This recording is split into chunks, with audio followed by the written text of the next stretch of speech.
Everyone welcome to my channel. तो आज हम करेंगे एंगल्स, क्लास 5 का है चैप्टर।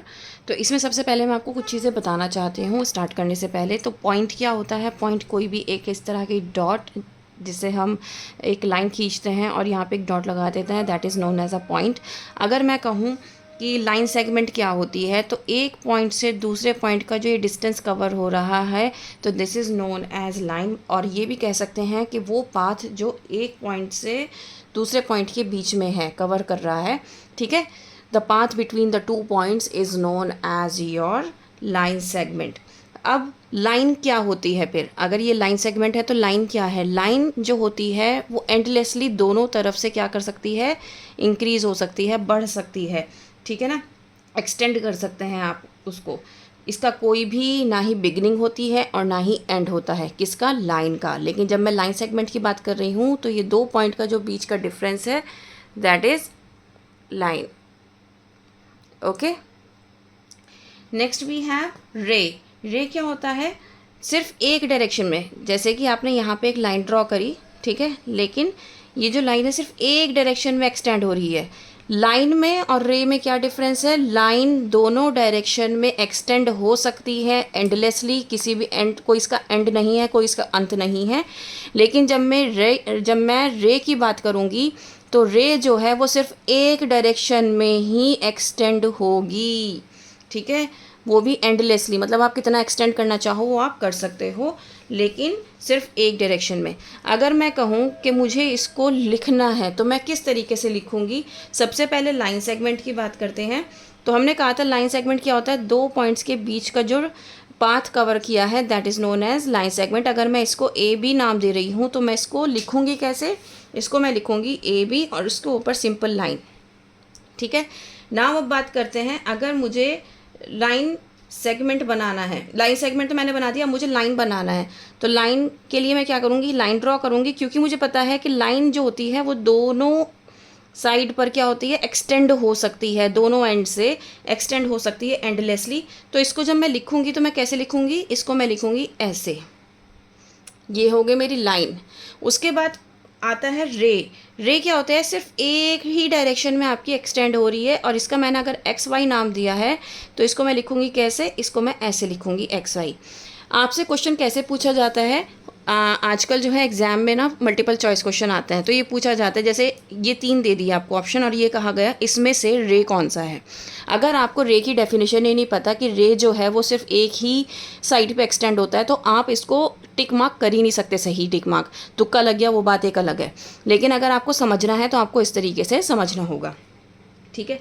अब हम बात करते हैं एंगल्स बनाने की, ठीक है। एंगल्स बनाने की, एक्यूट एंगल की, ऑब्ट्यूज एंगल की, क्या होते हैं ये एंगल्स, इसकी हम बात करते हैं। तो बात करते हैं, सबसे पहले मैं आपको एक्यूट और ऑब्ट्यूज एंगल का बनाती हूँ और इस डी के थ्रू बताती हूँ। देखो ये मेरा डी है, अगर आप इसको ध्यान से देखोगे ना, इसको और क्लोज कर लेती हूँ ताकि आप इसको ध्यान से देख सको।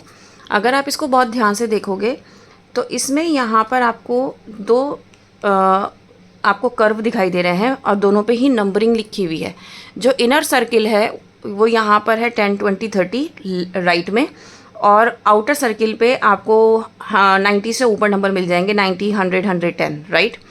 और इस साइड अगर आप लेफ़्ट में देखें तो ऊपर वाला जो सर्किल है ना, अपर सर्किल जो आउटर सर्किल है, उसमें 0 to 80 लिखा हुआ है और नीचे आपको 100 to 180 लिखा हुआ है, राइट। लेकिन अब आपको क्या समझना है, ये हमारा 90 डिग्री एंगल है। जब हम एंगल्स बनाएंगे तो हम कौन सा सर्किल यूज़ करेंगे? हमें सिर्फ और सिर्फ इनर सर्किल को देखना है, हमें आउटर सर्किल को नहीं देखना है। हम सिर्फ इनर सर्किल से बनाएंगे। अब आपको इनर सर्किल को ही देखना है। अब मैं जो बता रही हूँ वो ध्यान से सुनिएगा।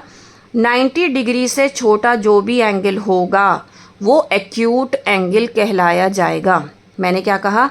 जो 90 डिग्री से छोटा एंगल होगा वो एक्यूट एंगल कहलाया जाएगा। 50 डिग्री क्या है? Acute angle. 60 degree acute angle. 65 degree acute angle. 70 degree acute angle, ठीक है। 90 डिग्री जो है वो राइट एंगल कहलाया जाता है। 90 से अबव जितने भी एंगल होंगे वो सारे आपके ऑब्ट्यूज एंगल कहलाए जाएंगे। तो 100 डिग्री भी ऑब्ट्यूज़ है, 120 भी ऑब्ट्यूज़ है, 130 भी ऑब्ट्यूज़ है, ये सारे ऑब्ट्यूज़ एंगल हैं। हमें सिर्फ और सिर्फ इनर सर्किल को देखना है। अब अगर मैं कहूँ कि मुझे 90 डिग्री का एंगल बनाना है तो मैं कैसे बनाऊँगी? सबसे पहले मैं अपना स्केल लूँगी। स्केल में अगर आप ध्यान से देखो तो ये 0 है, ठीक है। 0 से मैं 5 सेंटीमीटर की लाइन ड्रॉ करूँगी, ठीक है। यहाँ पर आपको एक बात ध्यान देने की ज़रूरत है, ज़्यादातर केसेस में क्या होता है, आपको ना इस लाइन की मेजरमेंट दी नहीं जाती है। तो हम क्या करते हैं, कभी बहुत ज़्यादा लंबी ड्रॉ कर लेते हैं, कभी बहुत छोटी।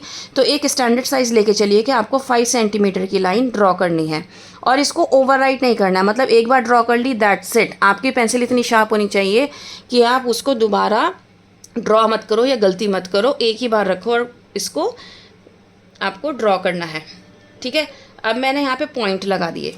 अब क्या करना है, आपका ये जो मिडल पॉइंट है ना, ये मिडल पॉइंट आपको इस पॉइंट के ऊपर रखना है और ये वाली जो लाइन आ रही है ना आपकी, ये जो अंदर वाले इनर सर्किल की जो ये वाली लाइन आ रही है, ये इस लाइन के ऊपर होनी चाहिए। अब देखो, बहुत ध्यान से देखना मैं कैसे रख रही हूँ।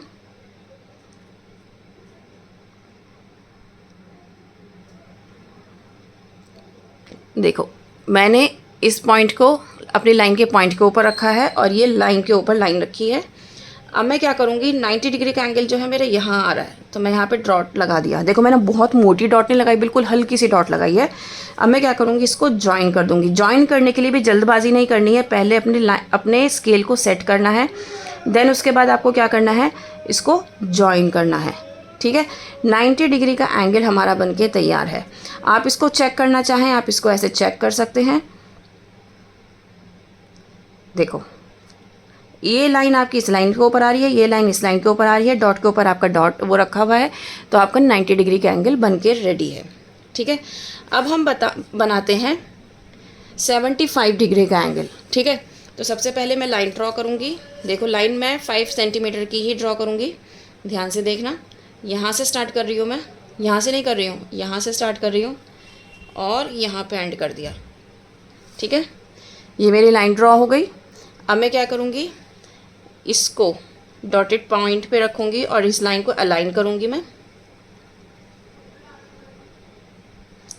क्योंकि हम 75 डिग्री का एंगल बना रहे हैं। तो हम यहाँ देख लेते हैं, ये 70 और 80 के बीच में होना चाहिए, तो ये जो लंबी लाइन है यहाँ होना चाहिए, ठीक है। अब मैं क्या करूँगी, लाइन इसको ढंग से रखूँगी और ये मेरा 75 डिग्री का एंगल बन के रेडी है। यहाँ पे स्पेस कम रह गया है। अब मैं नेक्स्ट एंगल जो है वो सबसे नीचे बना के दिखाऊंगी ताकि स्पेस पूरा यूटिलाइज हो और आप अच्छे से देख पाओ। अब हम बनाते हैं 155 का एंगल। तो अगेन यहाँ पे मैं क्या करूँगी, 5 सेंटीमीटर की लाइन ड्रॉ करूँगी, ठीक है। अब मुझे क्या करना है, मुझे फिर से अपना स्केल रखना है, अपना डी प्रोटेक्टर इस डॉट पे, ये पॉइंट यहाँ पे इसको सेट करना है। ये मेरा सेट हो गया। नाउ अब मुझे 155 का बताना है। तो 155 जो है 150 और 160 के बीच में आएगा, है ना। तो ये जो आप लाइन देख रहे हो ना, ये जो लंबी वाली लाइन है, 150 के ऊपर 30 है, 160 के ऊपर 20 है। तो 20 और 30 के बीच में जो थोड़ी सी लंबी लाइन है, दैट इज़ योर 55 डिग्री। यहाँ पे हल्का सा डॉट लगा लो, ठीक है। और अब इसको आपको क्या करना है, जॉइन करना है। जॉइन आपको बहुत ध्यान से करना है, आप इसमें थोड़ा सा टाइम ले सकते हो, ठीक है। देखो, आपने मुझे नोटिस किया होगा कि मैंने जब एक बार लाइन ड्रॉ कर दी तो मैं वहाँ से वापस नहीं आई, दोबारा उसके ऊपर ओवरलैप नहीं किया, क्योंकि अगर हम ऐसा करते हैं तो हमारी जो एंगल है वो डर होता है कि वो 155 का ना हो के 157 या 158 का ना हो जाए, क्योंकि जितनी मोटी आपकी लाइंस होंगी वो एंगल आपका चेंज करती चली जाएंगी, ठीक है। ये हमने बनाया था 75 डिग्री का। हमें हमेशा एंगल्स ऐसे लिखने होते हैं, और जब हम लाइन ड्रॉ करते हैं तो लाइन का भी हमें नाम लिखना होता है, AB, ठीक है। ABC या XYZ आप कुछ भी लिख सकते हैं। तो इस तरीके से हमें क्या करना होता है, एंगल्स को ड्रॉ करना होता है, ठीक है। मैं आपको और भी एंगल्स बना के दिखाऊंगी, ठीक है, नेक्स्ट वीडियो में। उम्मीद करती हूँ कि इतना आपको समझ में आया होगा और आप बहुत अच्छे से इसको चैप्टर को आप कर पाएंगे। That's all for today, thank you.